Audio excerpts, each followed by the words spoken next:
Narrow-water, County Down. 27th August 1979, 4:30 in the afternoon. A convoy of the 2nd Battalion Parachute Regiment is travelling the A2 road between Ballykinler and Newry. 1 Land Rover and 2 4-tonne lorries carrying soldiers of 3 Platoon, A Company. The road runs along the northern bank of the Newry River, with Narrow-water Castle to the right, and across the water, the wooded slopes of the Cooley Peninsula in County Louth, the Republic of Ireland. The British Army knew the route was dangerous. On this afternoon, they used it anyway, to avoid setting a pattern on the safer alternatives. At 16:40, as the convoy passes a flatbed trailer parked at the roadside, an 800-pound fertiliser bomb concealed inside straw bales is detonated by remote control from across the border. The explosion catches the last lorry, hurling it onto its side. 6 paratroopers die. 2 survivors from that lorry receive serious injuries. The radio traffic begins. Reinforcements are dispatched. A rapid reaction unit goes by Gazelle helicopter, including Lieutenant Colonel David Blair, the 40-year-old commanding officer of the 1st Battalion, the Queen's Own Highlanders. Blair wasn't at Narrow-water when the first bomb went off. He was responding to it. A Westland Wessex also lands to take on wounded. Roughly half an hour later, most detailed reconstructions give the interval as 32 minutes, though some accounts place it at around 20 to 30, a second bomb detonates at the Stone Gate Lodge on the opposite side of the road from the castle.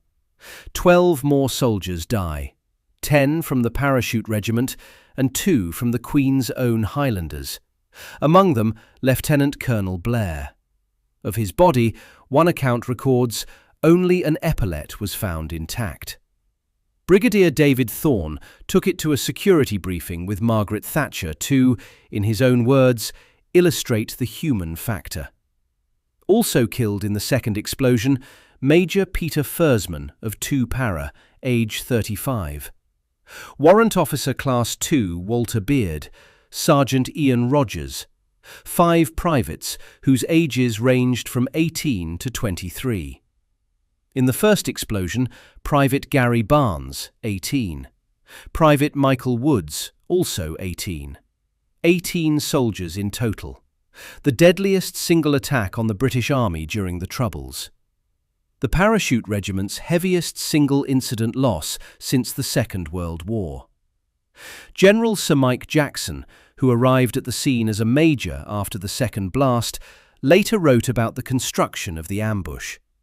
The IRA, he recorded, had noted that the Army invariably set up an incident control point near any bombing, and had placed the second device where that control point was most likely to form. The Stone Gate Lodge across the road was the obvious place, the correct place, the place every training exercise told a soldier to go. The ambush weaponized procedure itself. No IRA member was ever killed or captured in connection with Warrenpoint. No one has ever been charged. 200 miles to the west, the same afternoon, a bomb killed Lord Mountbatten on his boat off Mullaghmore, County Sligo. 2 operations, 1 day. In the months and years that followed, the British Army made a decision about the roads in the south of County Armagh. Operation Banner, Army Code 71842, the Army's own internal analysis of the entire campaign, issued in 2006, described it plainly. Overt road movement was forbidden in South Armagh for many years. There was no single order that made it so, no announcement. Different units, different periods, different routes. The picture varied and remained contested between accounts. But incrementally, one rotation after another, the pattern hardened. Rations, ammunition, post, relief crews, medical supplies, even the rubbish from the bases. Everything went by air. And the moment that became true, the South Armagh Brigade started working on a single problem. How to reach a helicopter. Before that argument makes sense, the mental picture has to be corrected. When most people hear South Armagh, they imagine something large, a difficult stretch of country, a rugged hinterland with scale. The reality is smaller and more claustrophobic than that. The South Armagh Brigade operated across a compact border zone with a total civilian population of roughly 23,000 people. Its operational heartland sat around the village of Crossmaglen and the smaller townlands of Forkhill, Drummintee, Silverbridge and Jonesborough, settlements clustered within a few miles of each other and, in most cases, within a few hundred metres to a couple of miles of the border with the Republic. Jonesborough sits barely a few hundred metres from the border. Drummintee is similarly placed. Crossmaglen, the largest of these, had a population of 1,610 at the 2011 census.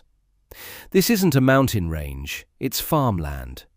The border is the defining feature of the landscape, and the border isn't a line, it's a lattice. Roughly 170 unapproved road crossings, routes without customs barriers, provided access from South Armagh into County Louth and County Monaghan. Some individual roads cross the border twice within 5 miles. The British Army tried to crater or block many of the unapproved crossings with tank obstacles.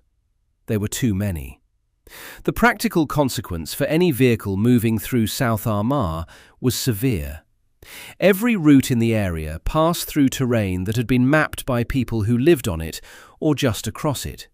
People who knew every culvert, every natural depression, every stretch of road that offered concealment for a command wire or a pressure plate.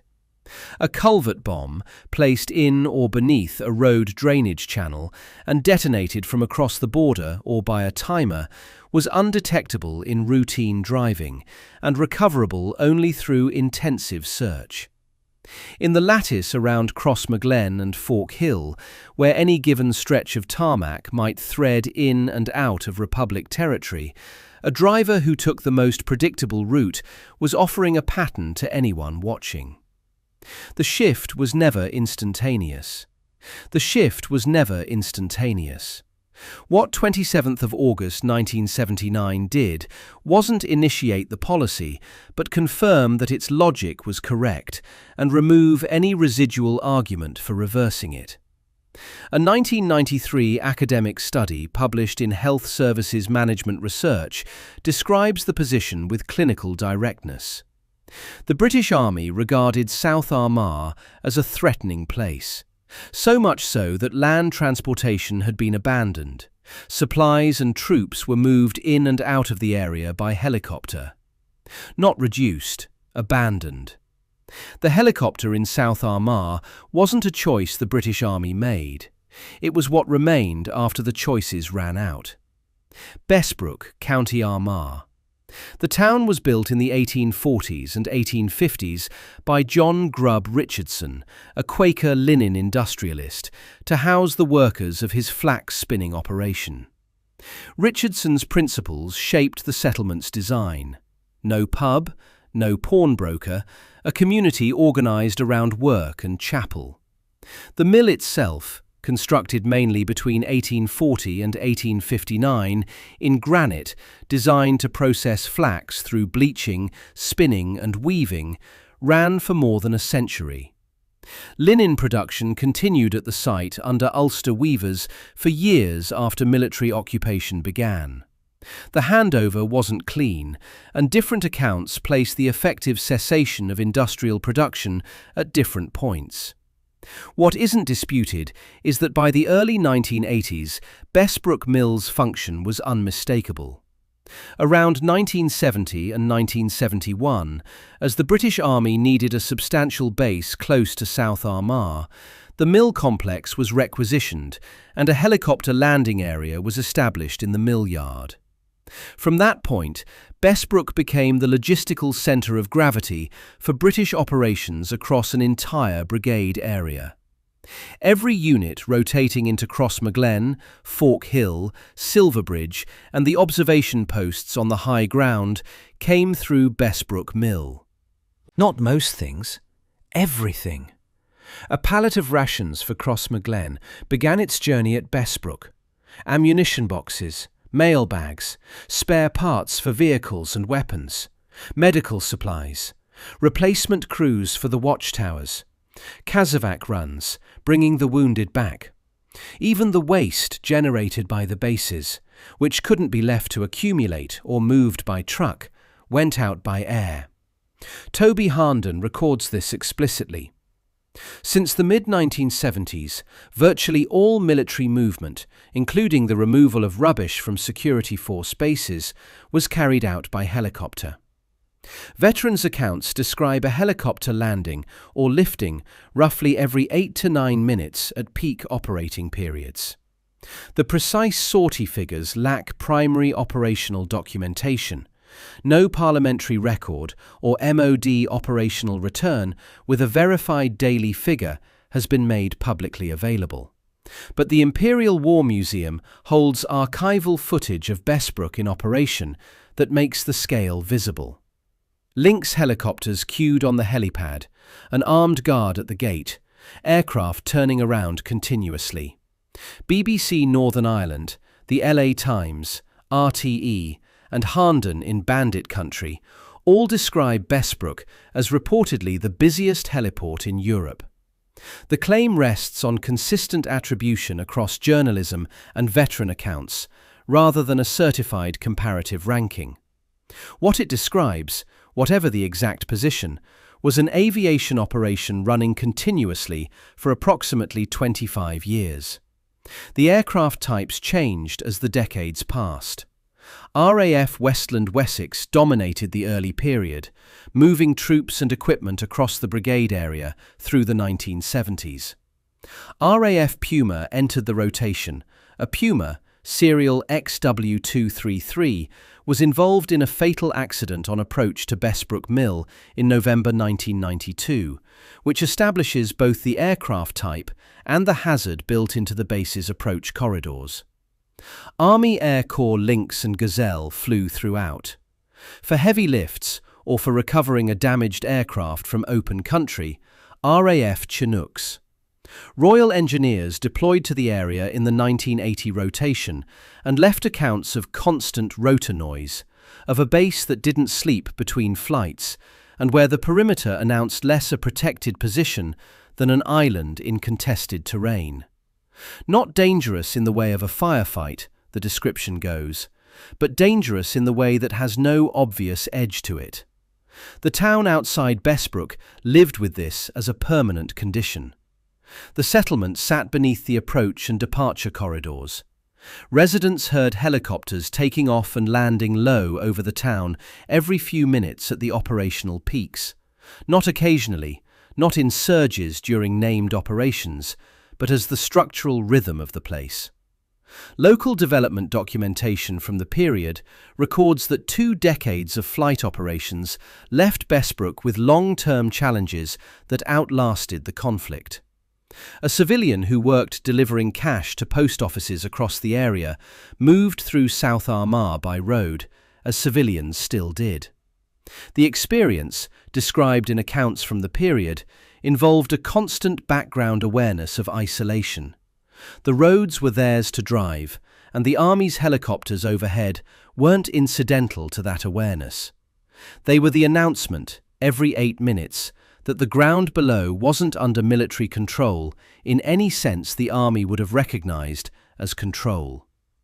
Every man who cycled through Bessbrook Mill understood this. An SAS memoir from the period describes Crossmaglen as a place where food, ammunition and letters came in by helicopter. The logic ran in one direction only. Crossmaglen could receive what Bessbrook could lift, and Bessbrook could only sustain that lift as long as the aircraft kept flying. That structural dependency wasn't invisible to the people working against it. The South Armagh Brigade identified it and set about solving it as an engineering problem. The IRA's mortar programme began in South Armagh in 1974. Harnden's account, drawing on security force material and investigative journalism, identifies 8 of the 11 new mortar types manufactured by the IRA between 1974 and the late 1990s as having been first fired by the Crossmaglen unit. Gary Ackerman's peer-reviewed work in the Journal of Strategic Security traces the technical development across the full series. Harnden also notes that Semtex and radio-controlled bombs were first used by the IRA in South Armagh. The brigade wasn't just an operational force, it was an innovation centre. The Mark VI came first, a primitive and inaccurate early device, but the starting point. Security forces found a tube fabrication facility in Dublin in 1975. A light engineering works in County Cavan was found manufacturing mortar shell casings in 1976. The men making these components were described in security force and journalistic accounts as engineers and mechanics, people with machining skills and workshop access. No roster of named individuals with documented professional credentials has been established in open source material. But the physical quality of what they produced across 20 years, the tolerances, the propellant consistency, the tube specifications, is consistent with skilled fabrication and deliberate iterative refinement across every mark in the series. The Mark X represented a different scale of ambition. Heavy cylinders, gas containers, beer barrels, packed with up to 45 kilograms of fertiliser explosive, launched from multi-tube frames on hijacked lorries. The firing crew drove clear before the tubes discharged. Timer-activated self-destruct systems then degraded the forensic value of the launcher. Private Peter Woolmore was killed by a Mark X at Newtown, Hamilton, on the 19th of March 1979, the first deliberate British Army fatality from an IRA mortar. 6 years later, on the 28th of February 1985, 9 RUC officers died when a lorry of Mark X's was fired at Newry police station, a single bomb striking the canteen during a shift change. That attack established the Mark X as a weapon capable of mass casualties in a fixed position. It also established a tactical template. The programme's purpose was initially to attack fixed positions, bases, police stations, barracks. What changed around 1983 was the target. On the 22nd of June 1983, a battery of Mark X's was fired at an RAF Wessex as it approached Crossmaglen base on a resupply run. The aircraft performed evasive manoeuvres and dumped its sling-loaded cargo into the street below. Several mortar rounds failed to detonate. The helicopter escaped without serious damage. But the attempt established a principle the programme pursued from that point forward. The aircraft could be targeted during approach when its flight path was predictable, its altitude was limited, and its ability to manoeuvre was constrained by the need to reach a specific point on the ground.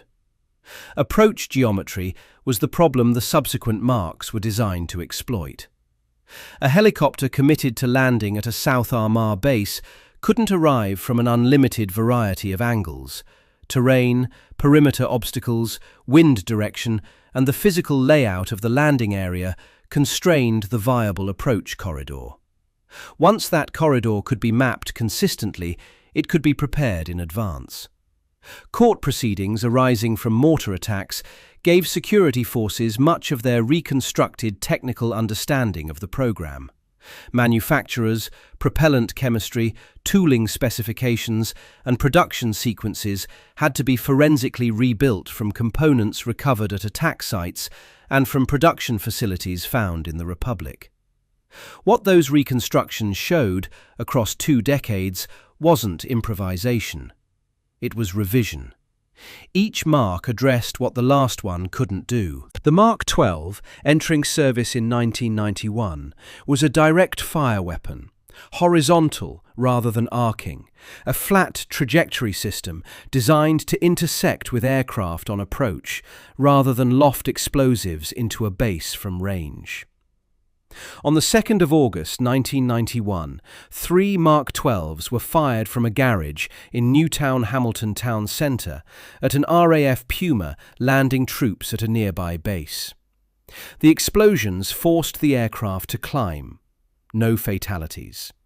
The tactic had been proved. The Mark 15, the Barrack Buster, was the heaviest device in the series. Its first operational use was by the East Tyrone Brigade at Ballygawley RUC station in December 1992. South Armagh adopted it. On the 11th of June 1993, a Mark 15 was fired from a bakery delivery van at Crossmaglen helipad minutes after an RAF Puma lifted during a one-day visit by the Queen. Near miss. On the 19th of March 1994, a Mark 15 struck a lynx hovering at Crossmaglen Barracks, severing the tail boom and bringing the aircraft down. Crew members and an RUC constable were wounded. Harnden describes that 1994 attack as the most successful IRA anti-helicopter operation of the entire Troubles.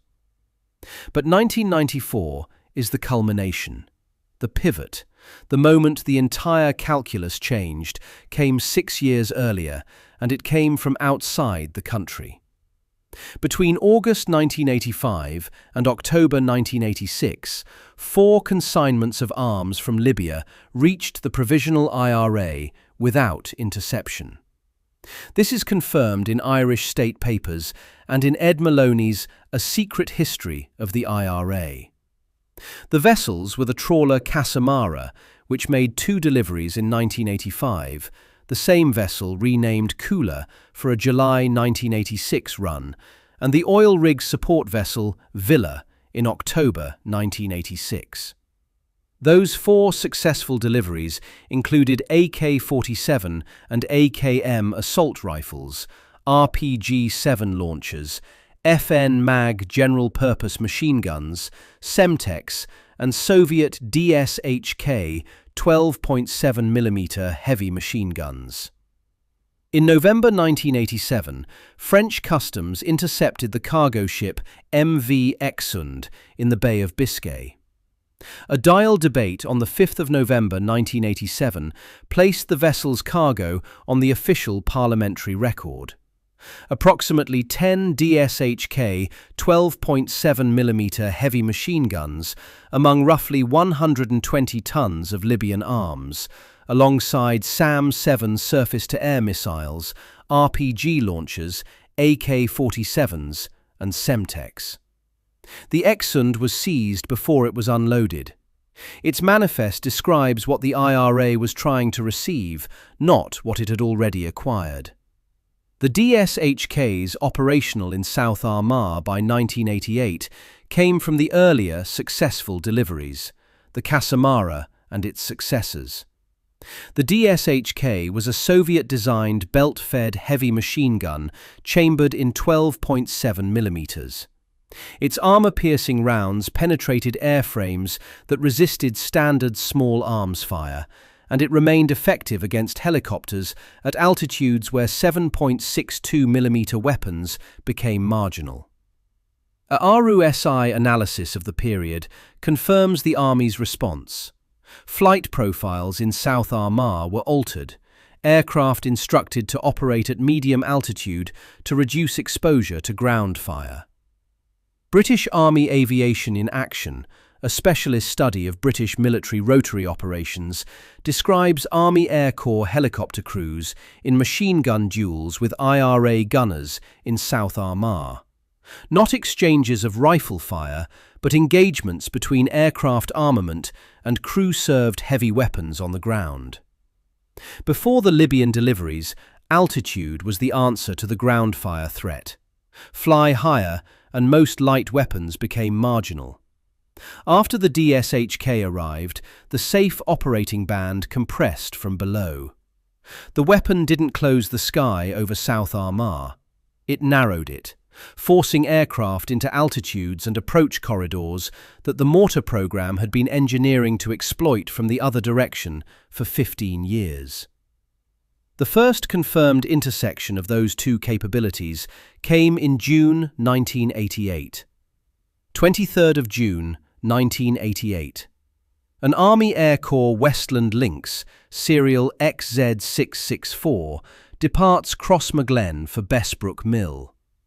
The pilot is Royal Navy Lieutenant David Richardson, flying on the joint service arrangement that placed RN aviators in AAC aircraft across Northern Ireland. The route carries the aircraft over the hill country southwest of Crossmaglen.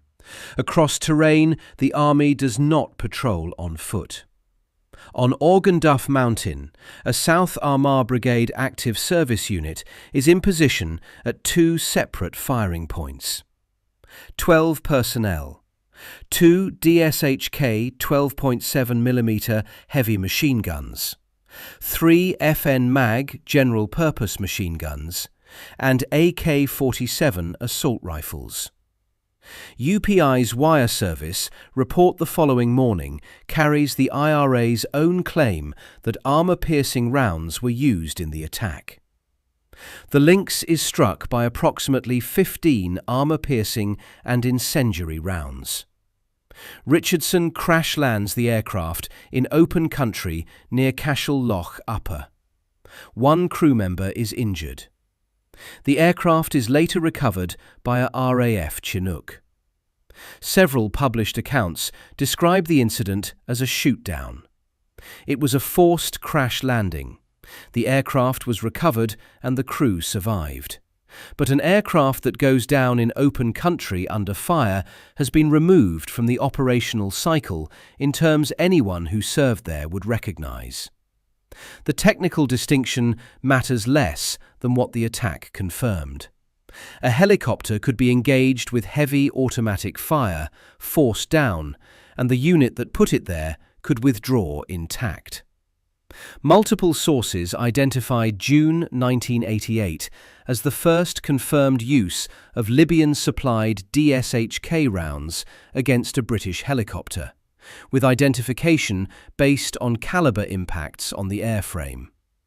The South Armagh Brigade had by that point carried out 23 documented anti-helicopter attacks during the Troubles. This brought down the 6th aircraft and established something the earlier attempts, including the 1983 Wessex engagement, had not: a proved capability at operational scale, using weapons of a calibre the Army had not previously had to factor into flight planning in this area. The operational response was immediate. Approach corridors into Crossmaglen and other bases were altered. Crew briefings were updated. Defensive modifications were accelerated. None of this made the next incident impossible. It made it harder and required significantly more resources and planning to attempt. The IRA in South Armagh wasn't short of patience or engineering capability. 23rd of September 1993. Crossmaglen. An RAF Puma is lifting from the barracks carrying the commander of 3rd Infantry Brigade at the end of his operational tour. 2 Lynx helicopters fly as escorts. Outside the perimeter, 5 modified trucks and flatbeds have been positioned around the Newry Road by approximately 20 South Armagh Brigade volunteers. 2 DSHK 12.7mm heavy machine guns and 3 light machine guns are the primary armament. Assault rifles are also present. The operational planning required to position 5 vehicles with crew-served weapons around an active military base and coordinate simultaneous fire on a departing helicopter formation wasn't the work of opportunists. It required intelligence on the departure time and route, pre-positioned vehicles, and a command structure capable of synchronizing multiple firing positions in open daylight. The engagement begins as the formation lifts.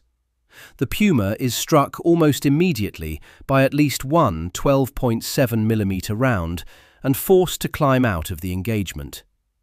At least one Lynx escort is also hit and damaged.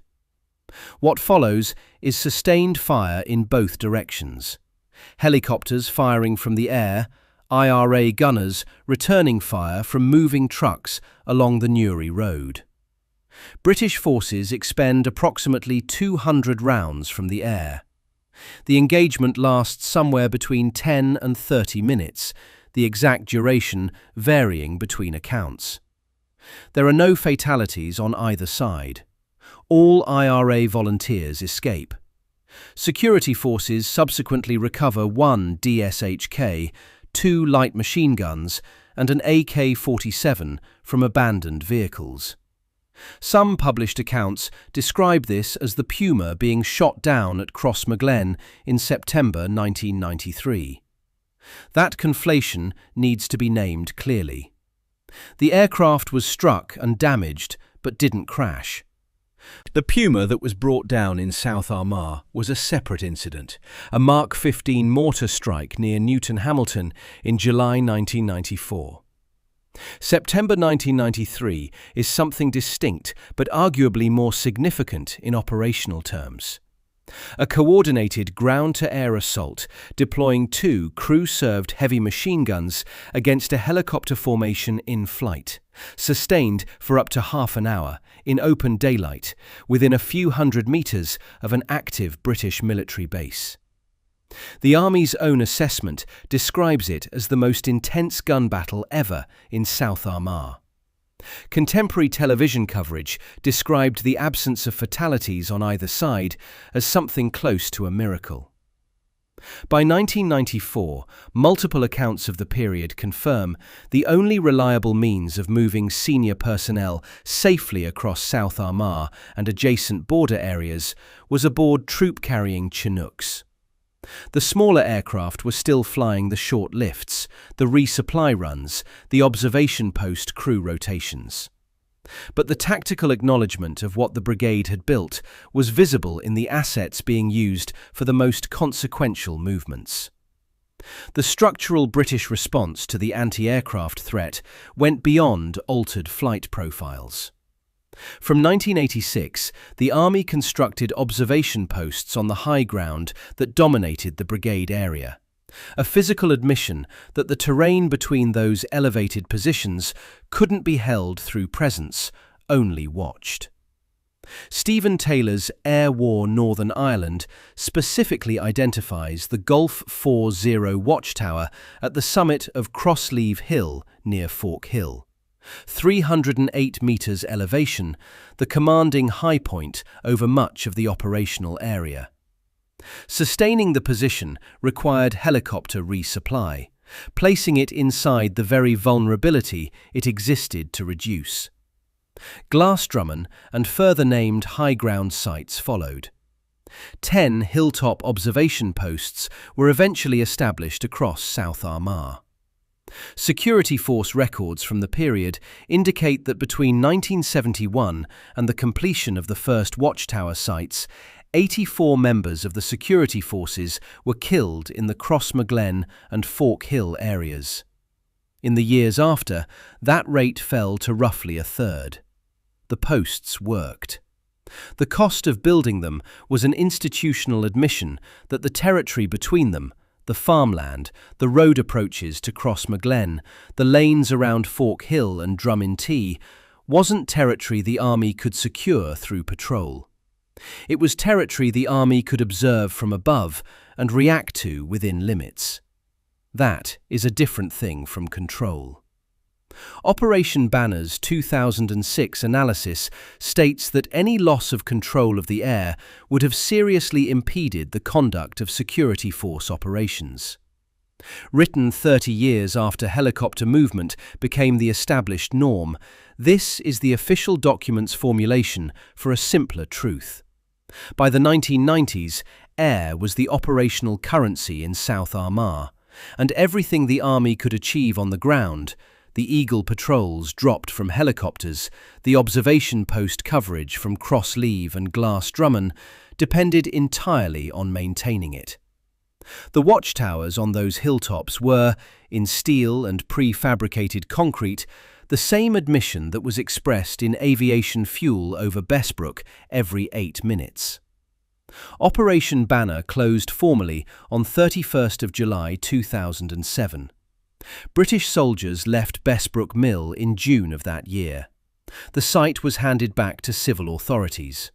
The watchtowers came down as part of the demilitarisation committed to in the Good Friday Agreement. More than 100 cross-border roads were reopened.